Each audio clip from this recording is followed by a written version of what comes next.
Last time on She Rules the Waves, we woke up in Delfzijl, headed out into the Elms Delta and over to Germany. We sped with the current and eventually entered the Canal. We got yelled at when moored. We moved on and tried again.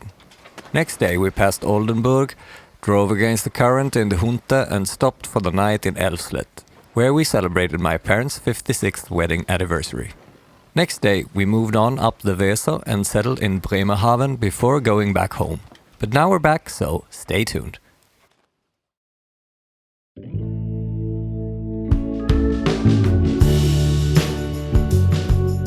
Hi, I'm Linus Jackson, a sailing musician and father of two, trying to get my boat Sedna home to Sweden for a major refit. And in time, I plan to be a full-time liveaboard and world traveler.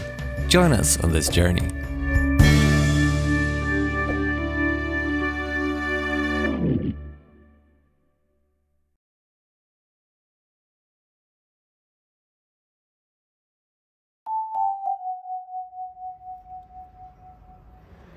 Hello people, I am getting ready to get into the car, go and pick up my parents and drive down to Bremerhaven to keep the boat moving.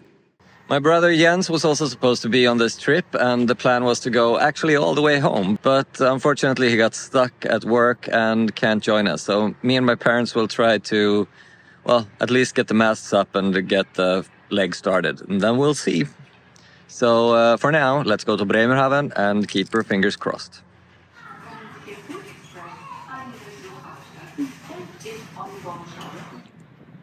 There she is. It's raining a little, but who cares? We're back. Good night.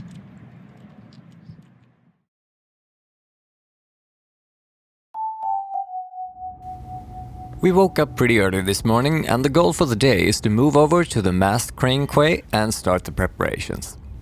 I have only demasted Sedna once, back in Port St. Louis, and I never actually put the mast back up. Although I have done it on a few other boats, it's still a little nerve-wracking. First step is to meet up with Klaas, who's going to help us today by the mast crane. Then we have to loosen all the secured rigging and start by getting the masts off the deck. One down, one to go. Once stacked on the supports on terra firma, we'll have to start the preparations of the antennas, instruments, standing and running rigging, and make sure everything is in great shape.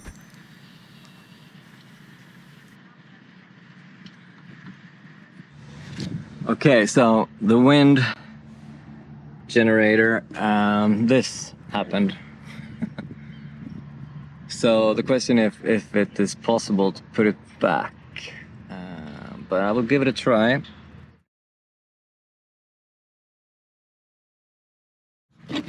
All right, it's wired again. We just have to wait and see if it works. Dismantling the stands. Although I usually don't mind doing solo boat work, it feels great to have a crew in situations like this. So, as they dismantle the amazing supports built by Pelle and Jocke back in April, I start to prepare the rigging. And after the dismantling, my mom took the foldable bike back to the marina to pick up the car. Alright, so we're working on the new spinnaker halyard. I already put in the new Genoa halyard. This is the old one, and it's going down for good. Alright. Time. Okay. Woohoo! Wow. Unfortunately, there is still a bunch of stuff I need to fix at the top of the mast, but even though most of the day already came and went, we have to postpone that if we want to get the mast back up before the weekend. And that we do.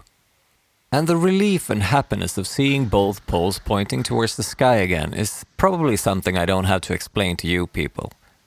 And while my crew took the car to do some provisioning, I started to prepare the sails.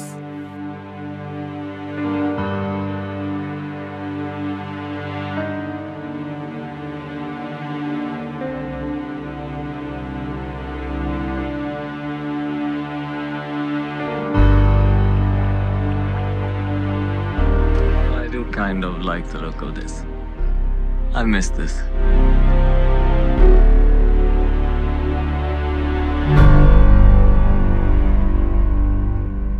So when I was putting up the Genoa, I noticed there was a huge rip in the hem.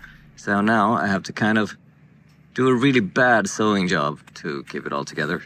I have to do it bad because I don't have thread enough. So I have to kind of save the thread. We'll see how this works. Yeah, this guy helped me, and now we have the Genoa in place. At least I have a new halyard and it rolls, so that's something. Okay, so the power comes out from the mast and it goes in here. And my old crewmate Jocke disconnected this. And hopefully he's marked it so I will understand. Let's see. We are done for the day, I think. I will show you soon all the stuff that we made. But right now we're enjoying chicken and beer and ourselves. Cheers. Cheers. Bra jobbat! It's raining. We have the tarp up, but we don't really have it like as well as before because we have masts. But that makes me happy, so I don't care. It's been a great day, a long day, but the masts are back up and everything but the main boom, which I knew already wouldn't fit because of broken screws and corrosion. Everything is up and running, so I'm gonna get some sleep and listen to the rain and what seems to be fireworks in the distance. And I'll see you tomorrow. So for now, good night.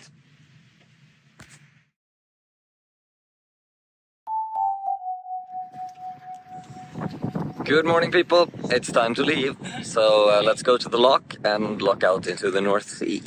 Yay! Yes, the plan is to head out of the lock around the shallow parts of the North Sea and reach Cuxhaven or possibly even lock into Brunsbüttel. Here we are alone in the smaller lock in Bremerhaven. It's opening and we are going out into the Nordsee.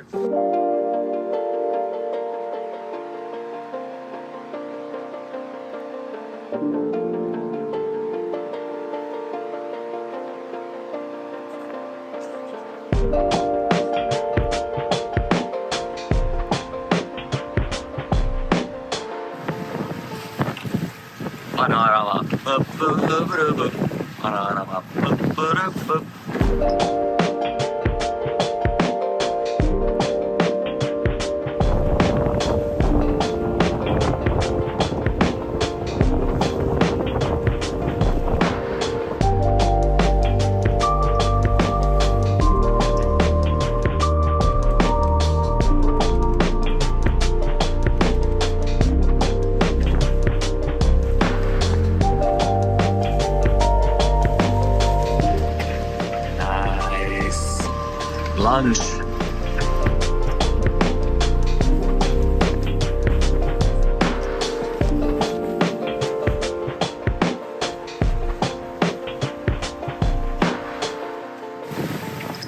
Alte Weser, Leuchtturm. And we arrived here right on schedule.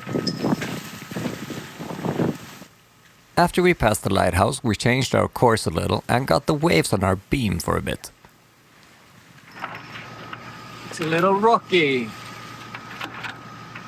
Ba-da-ba, ba-da-ba. But after a few miles, we adjusted the course again and started to go with the waves and the tide towards the mouth of the Elbe. There's some weather coming behind us. Pretty much all the way.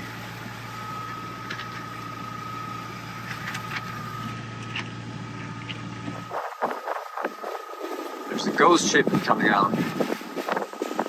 Rising. The ghost ship and the weather it brought caught up to us, and the surge of the wind, or the tide, or a combination of the two, is the weirdest thing I've ever experienced on a boat so far. We dug so deep into the water while slowing down significantly, I felt I had to check the bilge pump and even scouted a route into shallower waters in case we were actually sinking. It got even worse. But we weren't sinking and everything was just fine. And just as soon as it started, the weather was gone again and the sun reappeared. Entering the Elbe River. Still hope we can make it to Brunsbüttel, but we're not entirely sure. We'll see.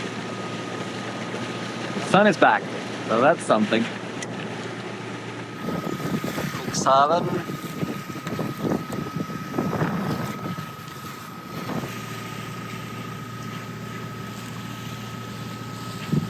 Not surprisingly, as we passed Cuxhaven, we decided to move on towards Brunsbüttel and the entrance to the Nordsee-Ostsee Canal, or as we call it in Sweden, the Kiel Canal. There's a big ferry. Maybe that's something like I'm going with Clawfinger in a few weeks. The metal cruise. I don't know. We'll see. Well, I later learned that the ship we passed just outside Bremerhaven was the actual ship, or at least the sister ship, of the one we would board with Clawfinger this fall. But more about that later. This is Brunsbüttel. We're going into the further of the lock basins because I don't know if you can see it, but there's a big ass boat in the other one. At this point, we've passed through 245 locks of a lot of different types and sizes. This upcoming lock is the second to last of our trip, and I must say it feels a little weird. We kind of have gotten used to them by now. The lock into the Kiel Canal. I like this thing where you just tie up the boat to the little pontoon and then you go down. So, as we entered the Brunsbüttel Marina just after the lock, I once again had to practice moving Sedna around in cramped spaces. You live, you learn, I guess. If everything goes according to plan, this is going to be our last night inside a canal for a very long time. And it turned into a beautiful evening.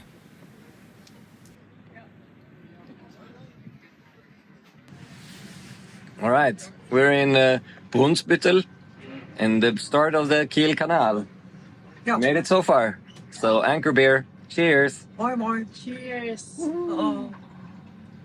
And as we watch the huge tankers pass through the lock just on the other side of our jetty, I thank you all from the bottom of my heart for following our adventures.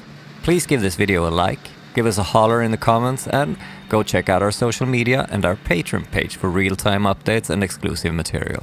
Click the subscribe button and the bell. And until next time, take care.